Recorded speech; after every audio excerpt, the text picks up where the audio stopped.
Assalamualaikum warahmatullahi wabarakatuh. Salam sejahtera untuk kita semua. Perkenalkan, nama saya Abdurrahman Nur Karim. NIM saya yaitu 2892050092. Saya dari Universitas Pancasakti Bekasi, Fakultas Ekonomi dan Bisnis, Prodi Manajemen. Pada kesempatan kali ini saya akan membahas mata kuliah pengantar ekonomi makro yang diampu oleh Bapak dosen Kamiko Supriyatno. Pada kesempatan kali ini saya akan membahas materi tentang inflasi. Inflasi adalah proses kenaikan harga-harga umum secara terus-menerus, sedangkan kebalikan dari inflasi adalah deflasi, yaitu penurunan harga secara terus-menerus. Akibatnya daya beli masyarakat bertambah besar, sehingga pada tahap awal barang-barang menjadi langka. Akan tetapi, pada tahap berikutnya jumlah barang akan semakin banyak dari akan semakin banyak karena semakin berkurangnya daya beli masyarakat. Sedangkan lawan dari inflasi adalah deflasi, yaitu manakala harga-harga secara umum turun dari periode sebelumnya, yaitu nilai inflasi minus. Akibatnya dari inflasi secara umum adalah menurunnya daya beli masyarakat karena secara real tingkat pendapatannya juga menurun. Jadi misalnya besarnya inflasi pada tahun bersangkutan naik sebesar 5%, sementara pendapatan tetap, maka itu berarti secara real pendapatan mengalami penurunan sebesar 5%, yang akibatnya relatif akan menurun daya beli sebesar 5% juga. Tujuan jangka panjang pemerintah adalah menjaga agar tingkat inflasi yang berlaku berada pada tingkat yang sangat rendah. Tingkat inflasi 6% bukanlah tujuan utama kebijakan pemerintah, karena ia adalah sukar untuk lima dicapai. Yang paling penting untuk diusahakan adalah menjaga agar tingkat inflasi tetap rendah. Ada kalanya tingkat inflasi meningkat dengan tiba-tiba atau wujud sebagai akibat suatu peristiwa tertentu yang berlaku di dunia ekspektasi pemerintah. Misalnya, efek dari pengurangan nilai uang atau depresiasi nilai uang yang sangat besar atau ketidakstabilan politik. Menghadapi masalah inflasi yang bertambah cepat ini, pemerintah akan menyusun langkah-langkah yang bertujuan agar kestabilan harga-harga dapat diwujudkan kembali. Jenis-jenis inflasi. Yang pertama yaitu menurut sifatnya. Berdasarkan sifatnya, inflasi dibagi menjadi 4 kategori utama, yaitu sebagai berikut. Yang pertama ada inflasi menyerap atau rendah. Creeping inflation, yaitu inflasi yang besarnya kurang dari 10% per tahun. Yang kedua, inflasi menengah atau gapling inflation. Besarnya antara 10-30% per tahun. Inflasi ini biasanya ditandai oleh naiknya harga-harga secara cepat dan relatif besar. Maka inflasi pada kondisi ini biasanya disebut inflasi 2 digit. Misalnya 15%, 20%, 30%, dan sebagainya. Yang ketiga yaitu ada inflasi berat atau high inflation, yaitu inflasi yang besarnya antara 30-100% per tahun. Dalam kondisi ini harga-harga secara umum naik. Dan yang terakhir yaitu yang keempat, inflasi sangat tinggi atau hyperinflation, yaitu inflasi yang ditandai oleh naiknya harga secara drastis hingga mencapai 4 digit, yaitu di atas 100%. Pada kondisi ini masyarakat tidak ingin menyimpan uang karena nilainya meresat sangat tajam, sehingga lebih baik ditukarkan dengan barang. Yang kedua yaitu berdasarkan sebabnya. Demand for inflation. Inflasi ini timbul karena adanya permintaan keseluruhan yang tinggi di satu pihak. Di pihak lain, kondisi produksi telah mencapai kesempatan kerja penuh atau full employment. Akibatnya adalah sesuai dengan hukum permintaan. Bila permintaan banyak sementara penawaran tetap, maka harga akan naik. Dan bila hal ini berlangsung secara terus-menerus akan mengakibatkan inflasi yang berkepanjangan. Oleh karena itu, untuk mengatasi diperlukan adanya pembukuan kapasitas produksi baru dengan penambahan tenaga kerja baru. Cost push inflation. Inflasi ini disebut turunnya produksi karena naiknya biaya produksi. yaitu naiknya biaya produksi dapat terjadi karena tidak efisiennya perusahaan. Nilai kurs mata uang negara yang bersangkutan jatuh atau menurun. Kenaikan harga bahan baku industri, adanya tuntutan kenaikan upah dari serikat buruh yang kuat dan sebagainya. Akibat naiknya biaya produksi, maka dua hal bisa dilakukan oleh produsen, yaitu pertama, langsung menaikkan harga produknya dengan jumlah penawaran yang sama, atau harga produknya naik karena tarik-menarik permintaan dan penawaran karena penurunan jumlah produksi. Yang ketiga yaitu berdasarkan asalnya. Berdasarkan asalnya inflasi dibagi menjadi dua, yaitu pertama inflasi yang berasal dari dalam negeri atau domestic inflation yang ditimbul karena terjadinya defisit dalam pembiayaan dan belanja negara yang terlihat pada anggaran belanja negara. Untuk mengatasi biaya pemerintah mencetak uang baru. Selain itu, harga naik dikarenakan musim panceklik atau gagal panen, bencana alam yang berkepanjangan, dan sebagainya. Kedua, inflasi yang berasal dari luar negeri. 7. Cara negara-negara yang menjadi mitra dagang suatu negara mengalami inflasi yang tinggi. Dapatlah diketahui bahwa harga-harga juga ongkos produksi relatif mahal, sehingga bila terpaksa negara lain harus mengimpor barang tersebut, maka harga jualnya di dalam negeri tentu saja bertambah mahal. Metode pengukuran inflasi. Suatu kenaikan harga dalam inflasi dapat diukur dengan menggunakan indeks harga. Ada beberapa indeks harga yang dapat digunakan untuk mengukur laju inflasi, yaitu menurut Kopirin tahun 1987. Antara lain yaitu yang pertama Consumer Price Index atau CPI.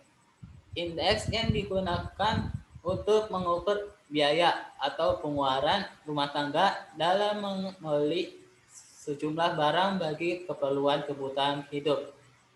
Rumusnya yaitu CPI sama dengan cost of market base in even year dibagi cost of market base in base year dikali 100%. Yang kedua yaitu Producer Price Index, dikenal dengan Wholesale Price Index, indeks yang lebih menitik beratkan pada perdagangan besar seperti harga bahan mentah, raw material, bahan baku atau barang setengah jadi. Indeks CPI ini sejalan dengan indeks CPI. Yang ketiga yaitu CNP deflator. CNP deflator ini merupakan jenis indeks yang berbeda dengan indeks CPI dan PPI, di mana indeks ini mencakup jumlah barang dan jasa yang termasuk dalam hitungan GNP, sehingga jumlahnya lebih banyak dibandingkan dengan indeks untuk GNP deflator. Sama dengan GNP nominal dibagi GNP real kali 100%. Dampak positif inflasi yaitu ada tiga. Yang pertama, masyarakat akan semakin selektif dalam mengkonsumsi. Produksi akan diusahakan efisien mungkin dan konsumtif dapat ditekan. Yang kedua yaitu inflasi yang berkepanjangan dapat menumbuhkan industri kecil dalam negeri menjadi semakin dipercaya dan tangguh. Yang ketiga yaitu tingkat pengangguran cenderung akan menurun karena masyarakat akan bergerak untuk melakukan kegiatan produksi dengan cara mendirikan atau membuka usaha. Adapun dampak negatif inflasi yaitu yang pertama, bila harga secara umum naik terus-menerus maka masyarakat akan panik sehingga perekonomian tidak berjalan normal karena di satu sisi ada masyarakat yang berlebihan uang memborong sementara yang kekurangan untuk tidak bisa membeli barang, akibatnya negara rentan terhadap segala macam kekacauan yang ditimbulkannya. Dampak negatif inflasi yang kedua yaitu sebagai akibat dari kepanikan tersebut, maka masyarakat cenderung untuk menarik tabungan guna membeli dan memupuk barang sehingga banyak bank girus, akibatnya bank kekurangan dana berdampak pada tutup atau bangkrut atau rendahnya dana investasi yang tersedia. Dampak negatif yang ketiga yaitu produsen cenderung memanfaatkan kesempatan kenaikan harga dengan memperbesar keuntungan dengan cara mempermainkan harga di pasaran.